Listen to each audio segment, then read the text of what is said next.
Hello, c'est Marie de Florida Invest. Bienvenue dans la suite de l'épisode 5 du débrief. Dans cette deuxième partie, David et Eric nous donnent leur perspective sur l'évolution du marché immobilier aux USA depuis leur position privilégiée à chaque étape des cycles de vente et de location. Les prix sont-ils en train de subir une forte correction ? Comment se porte le marché locatif ? À quoi s'attendre dans les prochains mois avec les taux d'intérêt maintenant à 5%? Je vous laisse découvrir tout cela dans cet épisode exclusif. Bon, alors ça, c'était d'un point de vue plus macro. Si on allait un peu plus sur le marché immobilier, qu'est-ce que tu vois aujourd'hui sur le marché ? On sait que ça s'est ralenti, on sait qu'il y a beaucoup moins de transactions, notamment sur le multifamily, qui est notre segment de prédilection. Est-ce que tu peux nous dire qu'est-ce qui se vend, qu'est-ce qui se vend pas, qu'est-ce qui se loue, qu'est-ce qui se loue pas ? Alors, immobilier résidentiel traditionnel, 60% de transactions en moins. On est dans le secteur locatif, on est dans le secteur de l'immobilier résidentiel, on est dans le secteur de l'immobilier commercial à travers nos multifamily. Donc, le résidentiel, c'est 60% de transactions en moins. C'est normal, les taux d'intérêt ont énormément monté, les personnes ne peuvent pas acheter. L'immobilier locatif est toujours booming parce que tous ceux qui ne peuvent pas acheter doivent continuer à se loger. Donc, ça renforce l'immobilier locatif. Donc, je ne vois pas de baisse de revenus locatifs. Il y a peut-être une stabilisation, mais c'est sûr qu'il n'y aura pas de baisse. Quant au multifamily, auparavant, ils se vendaient un peu tout et n'importe quoi. Tout de suite après le Covid ou en fin de Covid, on voyait des produits se vendre à des prix inconsidérés. Dès qu'il y avait un tout petit peu de potentiel de plus-value dans un futur plus ou moins proche, le produit se vendait avec de nombreux acheteurs au comptant, etc. Aujourd'hui, c'est un peu plus compliqué. C'est-à-dire que les produits de mauvaise qualité ou trop chers se vendent plus comme avant. Il faut que ça soit un produit... Il reste même sur le marché très longtemps. On a des produits qui restent 30, 40, 60 jours, 90 jours. Ce n'était pas le cas avant. Même plus, des produits sur lesquels on a fait des offres qui ne se sont toujours pas vendus. Absolument. Après des mois. Absolument. C'était pas le cas avant. Avant, on se vendait un peu tout et n'importe quoi. Donc je dirais que, comme ça se passe toujours en matière d'économie, le marché corrige toujours ses erreurs. Et tout doucement, je pense que le marché est en train de corriger ses erreurs. Et ce qui se vendait très facilement à n'importe quel prix hier, aujourd'hui, ça se stabilise. Comme on dit, nous, la fête est terminée. On ne vend plus n'importe quoi à n'importe quel prix. Il faut avoir fait un vrai travail sur une multifamily, aller chercher les loyers, rénover les multifamily, les rendre attractives, etc. pour réussir à les vendre à un prix intéressant. Clairement, la fête est finie. C'est-à-dire que sur peut-être même les 10 dernières années d'ailleurs, on pouvait vendre des actifs. Alors, je parle donc du marché de l'achat-revente de la multifamily. Parce que nous, je rebondis sur ce que tu disais, on gère, on loue, on achète et on vend. Donc, on est vraiment un thermomètre dans le marché pour toutes ces raisons-là.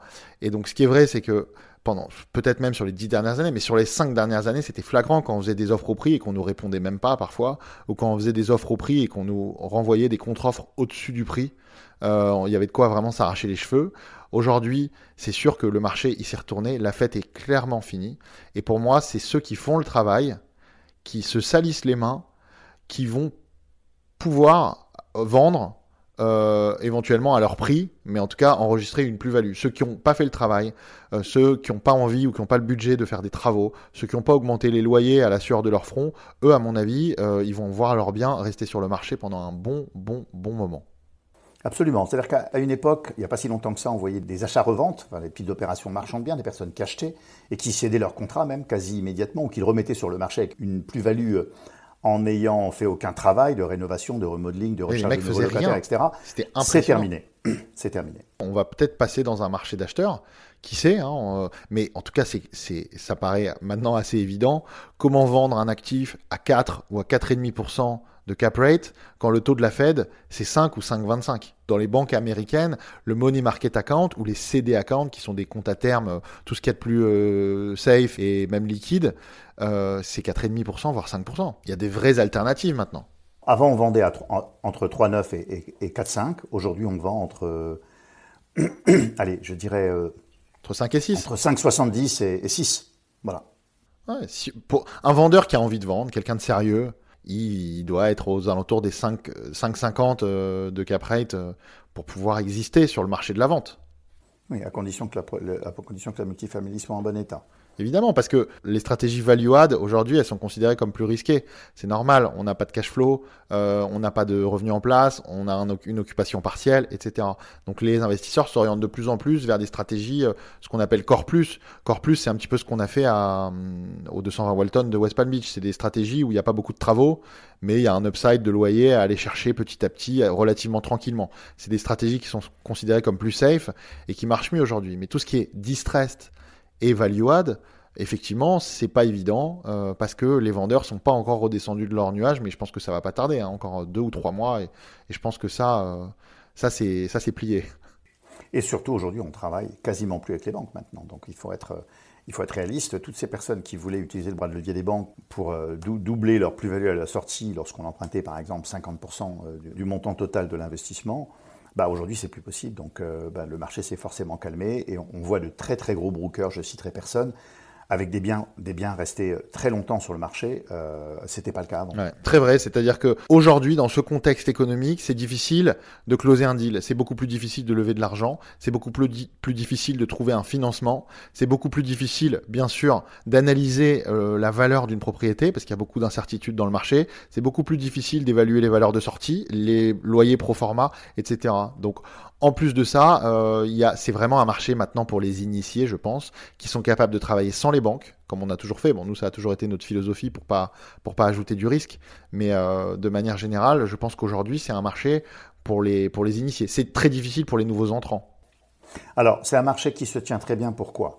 Pour ceux qui font le travail, pour ceux qui rénovent les biens, pour ceux qui vont chercher et qui créent un produit de qualité pour pouvoir le louer au maximum du prix du marché. C'est une industrie, la multifamily, qui se maintient parce que les loyers, je ne vois pas une baisse de loyer. Le multifamily, comme tu sais, est valorisé en fonction des loyers collectés, des montants collectés. Donc, je ne vois pas de grosse baisse de loyer. Donc, un expert prend pas de risque dans ses investissements aujourd'hui. En effet, les biens qui sont rénovés, bien loués, clés en main, se vendent très bien en ce moment. Ce qui est difficile, c'est quand le cash flow, il est aléatoire. Il n'y a que ceux-là qui se vendent. À moins d'avoir des biens bradés, il n'y a que les biens rénovés et bien loués et qui se vendent aujourd'hui. Exactement. Parce que c'est vrai que les investisseurs n'ont pas forcément envie de faire le travail de 1 an de vacancy au minimum pour rénover complètement une multifamily, d'investir 3, 4, 500 000 supplémentaires pour aller chercher la quintessence sur les loyers. Beaucoup d'investisseurs aujourd'hui cherchent à acheter des biens complètement rénovés, optimisés, comme on dit aux États-Unis, turnkey, et collecter les fonds dès le premier jour. Bon, très bien. Allez, écoute, pour finir cet épisode, je te propose un vote entre 2 scénarios. Si on voulait anticiper ce qui allait se passer dans les 12 à 24 prochains mois. Scénario numéro 1, la Fed tient bon sur les hausses de taux, ça fait du mal aux banques, à des entreprises privées, il y a une récession assez forte. Et donc la meilleure stratégie numéro 1, c'est de se libérer du cash pour pouvoir saisir des opportunités, éventuellement distress. Ça vaut cher d'avoir des liquidités quand l'argent coûte cher. Scénario 2, la Fed pivote, comme on dit aux États-Unis, elle rebaisse ses taux, elle ressort l'imprimante parce qu'il faut sauver des entreprises, des banques, etc. Et là, on repart sur un scénario avec des bulles qui se créent, et donc des valeurs d'actifs qui montent, et beaucoup d'inflation pendant longtemps. Voilà, je te propose de voter entre ces deux scénarios et on verra ce que l'avenir nous dit. Alors moi, je vais te dire ce que je pense et puis on verra ce que l'avenir nous dit. Dernière crise immobilière, elle date de 2008. Donc on est aujourd'hui quand même en 2023, donc ça fait quand même un certain temps et il y a beaucoup d'étoiles qui se réunissent pour qu'on ait une crise immobilière ici. Donc moi, je dirais qu'il faut rester aussi liquide pour pouvoir saisir les opportunités qui vont nous arriver demain. Je devais voter, je dirais que c'est possible qu'il y ait une inflation durable, que la Fed ressorte l'imprimante, que des bulles se reforment et que les investisseurs qui ont gardé leurs actifs continuent à s'enrichir. Ça, c'est possible. Et que le cash se déprécie quand même assez rapidement. J'espère que ce 5e épisode du débrief vous a plu. Si vous avez des questions ou des réactions, n'hésitez pas à les poser en commentaire. Et pour ma part, je vous dis à très bientôt pour un prochain épisode.